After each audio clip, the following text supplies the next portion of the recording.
Halo, selamat pagi anak-anak kelas 2. Apa kabarnya hari ini? Ibu berharap semoga kabar kalian selalu dalam keadaan sehat dan luar biasa terus setiap hari. Hari ini bertemu kembali kita di hari Selasa tanggal 9 Maret 2021. Nah, di jam pelajaran yang pertama ini kita akan belajar mata pelajaran penjas orkes dan kita akan koreksi bersama-sama dari tugas yang sudah Ibu berikan kepada kalian pada hari Kamis kemarin. Nah, anak-anak, di sini kita akan bersama-sama mengoreksi dari jawaban tugas yang sudah Ibu berikan kepada kalian dan yang sudah kalian kerjakan di rumah. Namun sebelum itu, marilah kita awali dulu pembelajaran kita dengan doa. Mari anak-anak sekalian mengambil sikap doa yang baik, bisa melipat tangannya, menutup mata, dan menundukkan kepala. Marilah kita berdoa. Dalam nama Bapa dan Putra dan Roh Kudus, amin. Allah Bapa di surga, kami berterima kasih atas waktu yang boleh kami terima ini. Terlebih kami bersyukur atas kesempatan belajar yang Kau berikan. Kami mohon kepadamu ya Tuhan, supaya Engkau menerangi akal budi kami, agar dapat menerima pelajaran dengan baik. Berilah kami kekuatan agar dapat memahami pelajaran yang akan kami pelajari ini. Berilah kami semangat belajar yang tinggi, supaya kami dapat belajar dengan rajin, tekun, dan teratur. Ya Tuhan, bantulah dan dampingilah kami dalam belajar ini. Amin. Dalam nama Bapa dan Putra dan Roh Kudus. Amin. Oke, baiklah, tadi kita sudah selesai berdoa dan sekarang anak-anak silakan kalian siapkan buku paket penjas orkes kalian ya dan buka ke halaman 76. Ibu ulangi, silakan anak-anak sekalian membuka buku paket penjas orkesnya dan buka ke halaman 76. Nah, di halaman 76 di sana Ibu memberikan tugas kepada kalian yang bagian 3 ya. Dengan perintah soalnya adalah jawablah soal-soal berikut dengan tepat. Nah, di sana ada 5 soal yang Ibu minta kalian kerjakan. Dan di sini hari ini hari Selasa kita akan bersama-sama mengoreksi dari tugas yang sudah Ibu berikan kepada kalian. Nah, anak-anak, Ibu ulangi, silakan anak-anak sekalian membuka buku paket penjas orkesnya dan buka ke halaman 76. Oke, langsung saja kita koreksi bersama-sama mulai dari nomor 1 dulu. Mengapa pada waktu melakukan gerak berirama sebaiknya diiringi musik? Mengapa gerak berirama selalu diiringi dengan musik begitu ya? Nah, jawabannya ini ya, supaya lebih menyenangkan ya, supaya lebih ceria lagi gerakannya begitu, supaya lebih semangat kalau ada musiknya. Oke, itu dia ya jawabannya. Kemudian yang kedua soalnya di sini adalah ada berapa macam langkah tunggal yang sudah kamu pelajari di buku ini. Ada berapa macam langkah tunggal yang sudah kamu pelajari di buku ini. Nah, pada materi ini ya, pada materi gerak berirama ini, langkah tunggal itu ada 2 macam. Yang pertama adalah langkah tunggal maju mundur dan yang kedua adalah langkah tunggal samping kanan kiri. Nah, itu dia ya jawabannya untuk nomor 2. Kemudian nomor 3, ada berapa macam langkah ganda yang sudah kamu pelajari di buku ini. Ada berapa macam langkah ganda yang sudah kamu pelajari di buku ini.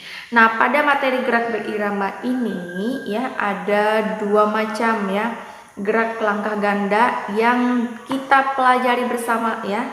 Nah, yaitu yang pertama adalah langkah ganda maju mundur dan langkah ganda samping kanan kiri. Nah, itu dia ya. Jadi itu untuk jawaban nomor 3. Oke, selanjutnya lagi nomor 4. Mengapa pada waktu melakukan gerak langkah kaki sebaiknya diimbangi dengan gerakan tangan? Mengapa pada waktu melakukan gerak langkah kaki sebaiknya diimbangi dengan gerakan tangan? Mengapa? Contohnya saja ya, seperti kita berjalan. kaki kita yang melangkah tapi kedua tangan ikut mengayun.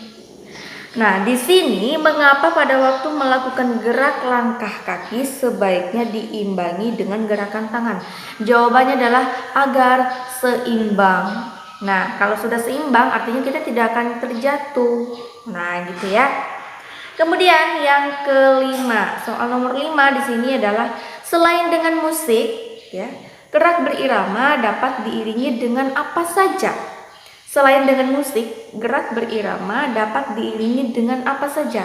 Nah, gerak berirama ini bisa diiringi dengan tepuk tangan, ketukan, dan juga hitungan angka. Nah, jadi itu ya, ada 3 yang bisa mengiringi gerak berirama. Oke, bagaimana anak-anak? Dari yang sudah Ibu koreksi ini, bagaimana dengan jawaban kalian di rumah? Nah, selanjutnya di sini kita akan belajar pelajaran 7. Nah, di sebelahnya ada pelajaran 7 aktivitas di air. Seperti tahun-tahun yang kemarin pada saat kalian masih kelas 1 ya, kalau ada pelajaran penjas orkes yang membahas tentang aktivitas di air, biasanya anak-anak selalu diajak pergi ke waterpark untuk berenang di sana ya. Nah, bersama teman-teman yang lain dan juga bersama teman-teman yang ada di kelas yang lain. Nah, itu ya. Jadi kita selalu adakan itu 2 kali. Nah, pertama di semester 1 dan yang kedua di semester 2. Nah, tahun ini ya, karena kita sedang dilanda pandemi COVID-19 ini, jadi kita tidak bisa pergi bersama-sama ke waterpark untuk berenang di sana. Nah, namun anak-anak di sini kita tetap pelajari ya, siapa tahu mungkin dari kalian ada yang punya kolam renang di rumah, jadi kalian bisa mempraktekkan berbagai macam gerakan aktivitas di air. Nah, di sini aktivitas di air ini kalian bisa membalikkan halaman bukunya ke halaman 79. Silakan membalikkan halaman bukunya ke halaman 79. Aktivitas di air ini banyak macamnya. Mulai yang pertama adalah permainan di kolam renang. A. Permainan di kolam renang. Di kolam renang bukan hanya tempat untuk berenang ya, tapi juga bisa digunakan untuk bermain. Yang pastinya adalah bermain di air. Nah, di sana yang pertama adalah permainan mencari rekan. Nomor 1, kalian bisa melihat di sana adalah permainan mencari rekan. Rekan ini adalah teman ya, bisa dikatakan teman artinya ya. Di sini ada perintahnya, berdirilah di pinggir kolam. Dengarkan aba-aba gurumu. Dengarkan pula tiupan peluit guru. Carilah rekan sesuai dengan jumlah suara peluit. Jika gurumu mengacungkan 2 jari, kamu harus mencari seorang temanmu sehingga kamu berdua berpasangan. Nah, itu dia ya. Nah, jadi mencari rekan ini, misalkan seorang guru ya meniupkan peluit. Nah, misalkan tiupan peluitnya itu sebanyak 3 kali. Berarti kamu harus mencari temanmu ya, mencari temanmu supaya kamu bisa bergabung di kelompok itu. Nah, kalau bunyi peluitnya 2 kali, berarti kamu mencari 1 temanmu supaya bisa berpasangan. Kalau gurumu meniupkan peluitnya 3 kali, berarti kamu mencari 2 temanmu untuk bergabung. Nah, berarti ada 3 orang ya. Nah, artinya mencari teman sesuai dengan tiupan peluit atau mencari teman sesuai dengan jari yang diacungkan oleh gurunya. Misalkan gurunya mengacungkan jari begini, 5. Berarti satu kelompok itu harus ada 5 orang. Ya, berarti satu kelompoknya harus ada 5 orang. Artinya kamu harus mencari temanmu sebanyak 4 orang lagi agar bisa bergabung dengan kamu. Nah, supaya bisa membentuk suatu kelompok. Nah, gitu ya. Jadi mencari rekan ini sama halnya dengan permainan mencari teman. Nah, gitu ya. Mencari teman sesuai dengan arahan gurunya. Misalkan dengan mengacungkan tangan atau bisa juga dengan meniupkan peluit. Nah, itu dia ya. Kemudian yang kedua.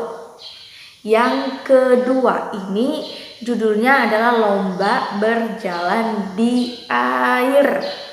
Lomba berjalan di air. Nah, berjalan di air ini berbeda dengan berjalan di darat ya, atau berjalan di tanah. Itu berbeda. Kalau di tanah mungkin kita bisa berjalan dengan lebih cepat. Kalau di air berbeda ya, tidak bisa kita berjalan lebih cepat di dalam air ya. Nah, di sini anak-anak kalian bisa melihat ya, ada teks bacaannya. Mari kita baca bersama-sama. Ayo bersandar di dinding kolam. Lomba berjalan di air. Berlomba dari dinding belakang kolam sampai dinding depan kolam. Saat berjalan di dalam kolam, kamu tidak boleh mengganggu teman. Saat berjalan di dalam kolam, kamu tidak boleh mengganggu temanmu ya. Karena berjalan di dalam kolam ini dia memang berbeda dibanding berjalan di tanah atau di lantai begitu. Jadi agak sedikit lambat. Kemudian balik lagi bukunya ke halaman 80.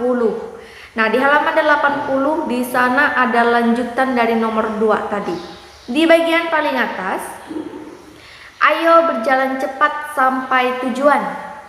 Sebelumnya, kamu harus dengarkan aba-aba dari gurumu. Anak yang sampai ke dinding depan kolam terlebih dahulu, dia yang akan menjadi pemenangnya. Nah, anak yang sampai ke dinding kolam depan itu adalah anak yang menjadi pemenangnya. Nah, karena dia bisa lebih cepat berjalan ya di dalam air. Nah, jadi pada gambar di sana kalian bisa melihat itulah contoh gambar anak yang berjalan di dalam kolam renang. Nah, jadi di sini tugas untuk kalian pada pelajaran penjas orkes hari ini, di sini Ibu akan memberikan tugas kepada kalian yaitu menceritakan pengalaman bagaimana pengalaman kalian, apakah mungkin ada pengalaman yang menyenangkan atau ada pengalaman yang tidak menyenangkan dalam mempraktekkan lomba berjalan di air. Nah, tahun-tahun yang sebelumnya kalian pernah ke sana. Nah, bagaimana menurut kalian? Mungkin kalian punya pengalaman tersendiri ya tentang bermain di kolam renang.